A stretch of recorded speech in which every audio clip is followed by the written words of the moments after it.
Millions flood into Arizona every decade, but the southern half remains a desert of empty space, with Tucson, Yuma, and scattered towns dwarfed by Phoenix, which now counts 5 million people. This is not just about isolation. With barely 3 inches of rain a year and heat reaching 124 degrees Fahrenheit, settling here is punishingly expensive. Why has America's sunniest border region never seen the boom its population map promises? The real story reshapes how we think about opportunity, growth, and the invisible boundaries that guide settlement until the consequences collide. Phoenix stands as Arizona's powerhouse, drawing in people, jobs, and investment at a scale unmatched anywhere else in the state. With over 5 million residents in its metro area, Phoenix has become the center of gravity for opportunity. As new arrivals poured into Arizona during 2023 and 2024, more than 80% landed in the Phoenix region. This created a feedback loop. Each new company or subdivision made the region more attractive, pulling in even more growth. Highways, airports, and schools followed the people, reinforcing the area's dominance. Tucson, by contrast, has grown to just over 1 million people, about a fifth the size of Greater Phoenix. Despite its history and cultural pull, Tucson never captured the same migration momentum. The gap between the two metros is vast, not just in numbers, but in economic reach. Major employers, from tech giants to logistics firms, consistently choose Phoenix for its scale and workforce. The result is a self-reinforcing cycle. Jobs attract workers, workers attract more jobs, and infrastructure follows the demand. This concentration is not just about preference, it is about the logic of agglomeration. As Phoenix became the obvious choice for new investment, the rest of southern Arizona was left with scattered towns and small cities. Tucson's steady growth simply could not compete with the explosive magnetism of the Phoenix mega region.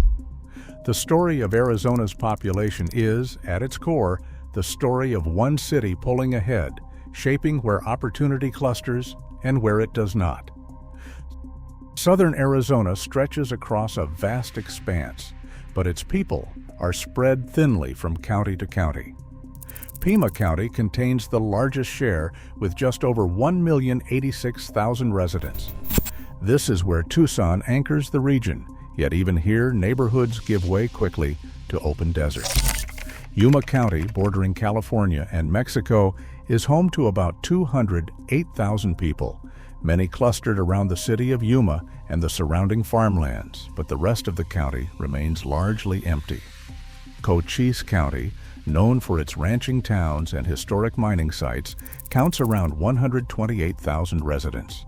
Santa Cruz County, hugging the border, has just over 50,000 people, with most living in Nogales or scattered rural communities. This pattern creates a logistical puzzle for local governments. County planners must figure out how to deliver services like roads, emergency response, and healthcare across distances that can stretch for dozens of miles between towns. School districts often bus students from remote areas, and maintaining infrastructure is a constant challenge when homes are so widely separated. In some places, a single fire station might be responsible for an area larger than many eastern cities. Utilities, too, become more expensive to build and operate when there are few customers per square mile. Without a central hub drawing people together, southern Arizona's counties rely on a patchwork of small towns and rural settlements. That makes it difficult to justify large-scale investments in new highways, hospitals, or public transit. The result is a region where daily life depends on long drives, careful planning, and a level of self-reliance not often seen in more densely populated parts of the country. The Sonoran Desert does not just test human endurance, it tests the limits of what a community can afford. In the driest corners of southern Arizona, annual rainfall barely reaches 3 inches. Some stretches go years without a single storm. The land bakes under relentless sun, and in July 1995, Yuma saw the thermometer hit 124 degrees Fahrenheit, the highest temperature ever recorded in the state. That kind of heat is not just uncomfortable, it drives up the cost of almost everything. Air conditioning is not a luxury here, it is a necessity. And the average household spends nearly twice as much on cooling as the national average. Homes, schools, and businesses all require thick insulation, reflective roofs, and specialized materials to withstand the sun's assault. Construction costs climb by 30% or more compared to milder climates, not only because of materials, but also because labor must often be scheduled at night or in the early morning to avoid heat stroke. Even the landscape itself comes with a price tag. Lawns and gardens are rare. Xeriscaping with gravel and cactus is the rule, not the exception. Watering a patch of grass is a luxury most cannot justify. For farmers, the stakes are even higher. During the 1995 heat wave, crop yields fell by 15% and cattle died in the fields. Some growers shifted work to the darkest hours before dawn just to salvage a harvest. Every drop of water, every watt of electricity, every truckload of building supplies, everything costs more in a place where the desert is always in charge. Water shapes every aspect of life and growth in southern Arizona. The Central Arizona Project was authorized by Congress in 1968, and it stretches 336 miles from Lake Havasu to just southwest of Tucson. By the time the aqueduct was declared substantially complete in 1993, it had become the backbone for urban expansion in Phoenix and Tucson. Engineers from the Bureau of Reclamation and the Arizona Department of Water Resources designed the system to deliver Colorado River water to the state's population centers, but the canal's reach stops short of most of the southern counties. Cities like Yuma and communities in Cochise and Santa Cruz remain outside the Central Arizona Project core service area and rely instead on local groundwater that is often stressed or declining. The rules for tapping into these water supplies are strict. Arizona's Groundwater Management Act, passed in 1980, created a legal barrier that every new subdivision must clear, proof of a 100-year assured water supply. The Arizona Department of Water Resources enforces this standard, requiring developers in active management areas to submit detailed hydrogeologic studies and secure water rights before a single home can be built. In many rural areas, these requirements block entire projects, especially where Central Arizona Project water is not available. The result is a map of growth that mirrors the path of the aqueduct and the boundaries of water law, with dense clusters where supply is certain and empty stretches where it is not. Companies weighing a move to southern Arizona often run into a layer of costs that have nothing to do with the desert's heat or water supply. The region's position along the international border brings its own set of economic hurdles. Insurers routinely charge higher premiums near the border, citing the perceived risk of theft, vandalism, and cross-border crime, even in areas where the actual crime rate is low.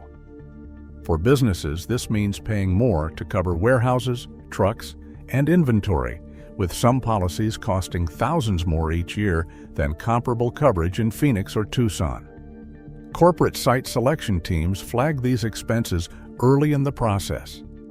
Reports from economic development agencies show that companies sometimes skip over places like Nogales or Douglas, not because of workforce issues, but because the numbers on insurance and security simply do not add up.